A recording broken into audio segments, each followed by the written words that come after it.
My name is Minchen. I'm one of the Associate Directors at NICE, and I'm here today to talk about NICE's work around clinical guidelines. Emily's mentioned the medicines, but my talk will really focus on the guideline work with DMD Care UK.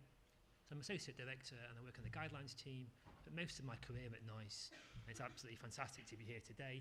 I met an early group, the clinicians at 8:30 this morning, so a similar talk for you, cover the same points, a little bit less time. So I'll probably talk for about 6 or 8 minutes, and there'll be a chance for some questions at the end. Brilliant. So the first slide about guideline collaboration. So NICE has been around for over 25 years almost, and we have a huge portfolio of guidelines. 300 guidelines, 20,000 recommendations. We need to make sure we answer the important questions from the system. We know people want us to produce more guidance in more areas to answer those important questions and improve care and outcomes. We don't have guidelines on Duchenne, but your colleagues in this room today have drafted guidelines. So the work in this area is how can we collaborate? How can NICE work with the guidelines your colleagues are producing and really use those guidelines to embed best practice in the health and social care system and drive improvements in care and outcomes. So this works all around collaboration, but that focus on embedding the guidelines in practice. So we picked two kind of topics to try this new approach out with. The first was polycystic ovary syndrome, a very common condition in the UK. And the other topic we picked was Duchenne, almost the opposite of PCOS. And it gives us a good opportunity to try new ways of working.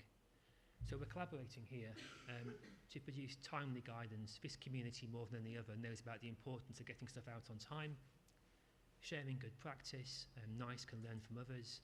Hopefully others can learn from NICE. A bit of efficiency. Why would NICE create new guidelines in areas that you've already developed? You have high quality guidance. We had nothing other than duplication. Perhaps less of an issue for your topic and your area of care, but we wouldn't reduce inconsistencies across different guidelines. You want one message, one voice, and that's how we drive improvements. And this focused implementation, I made this point a few times.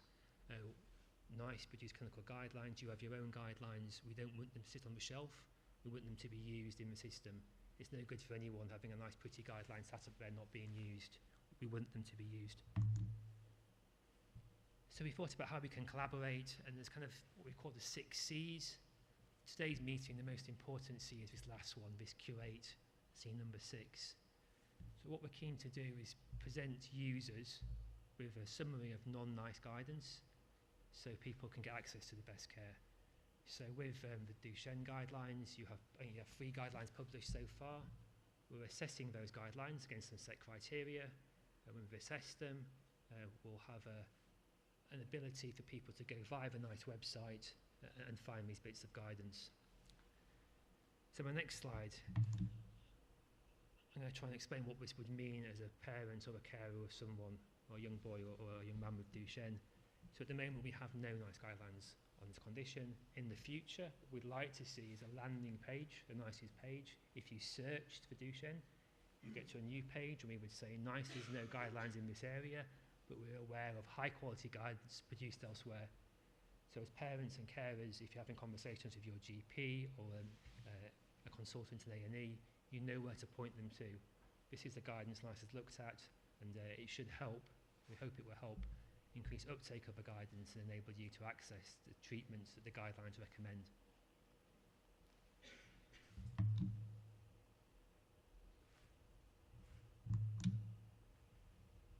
So future work.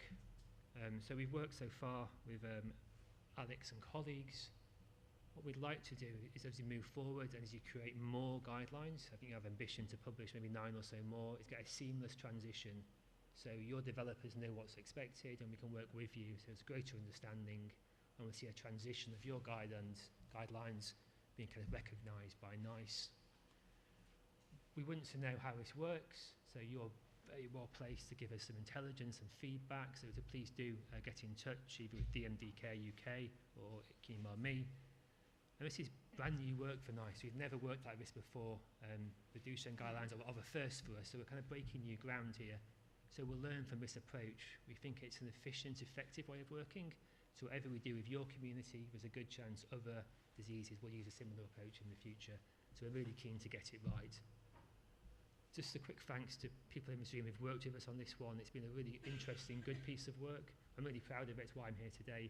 And I think it's got real ability and potential to make people's lives better. That was my talk over. There should be some time for questions. If I've got my timings right, maybe 5 or 6 minutes. I'm conscious this is a huge room. If you have questions outside of this meeting, please do email me or contact me via Alex, and I'll pick them up. So thank you for your time, and please do have some questions.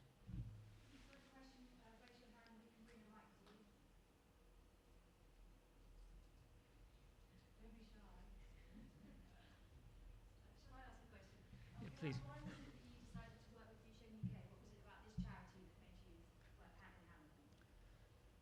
I think the honest answer is your colleagues did a great job at coming to NICE and kind of asking us to do this work.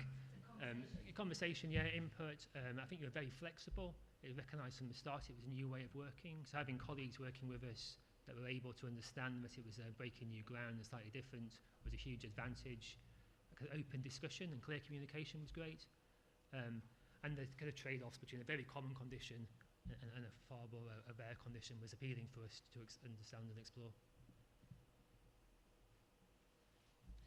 Hello, Mark. I'm Krishnan Girimurthy. I'm the chairman of the charity. Could you just give us a sense of a bit of future gazing? You know, if this all works as you want it to work, how will that change the way NICE operates and the way this patient community understands what you're doing? So thank you. It's a really good question. In terms of how NICE operates, we can't draft guidelines for all conditions. You know, we have finite resources. We need to focus on a certain subset. I think being able to point out new guidance, it sounds quite easy, but it's quite new for us. So it enables us to cover a much wider breadth of conditions, including the slightly more rarer ones. I'd like to think having this kind of NICE badge isn't quite the right word, but NICE recognition will help you in conversations. If you have difficult conversations with GPs or other professionals, I'd like to think this will help you, and it gives you some ammunition perhaps to take these discussions forward.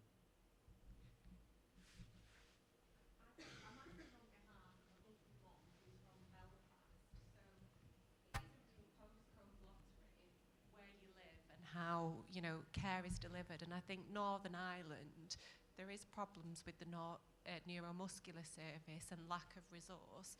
How do you think potentially us having these guidelines curated by NICE can help, you know, make sure care is delivered the same no matter where you live? Thank you, Alex. I mean, what we hear sometimes at NICE is that having guidelines developed by specialist societies, there's greater uptake or kind of use if they're recognised by other people as well. So hopefully having the DMD UK guidelines recognised by NICE should improve uptake and use, and it should facilitate that in Northern Ireland as well. There's no reason why it shouldn't.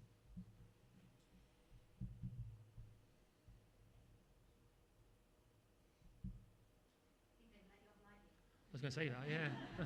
I do expect a few more questions, but it's a very big room. If you do have questions, my email address is on the screen. Please do get in touch. The DMD UK colleagues have my contact details. Please do get in touch and send me some emails and messages. Thank you. Thank you. We really appreciate you being here. Thank you.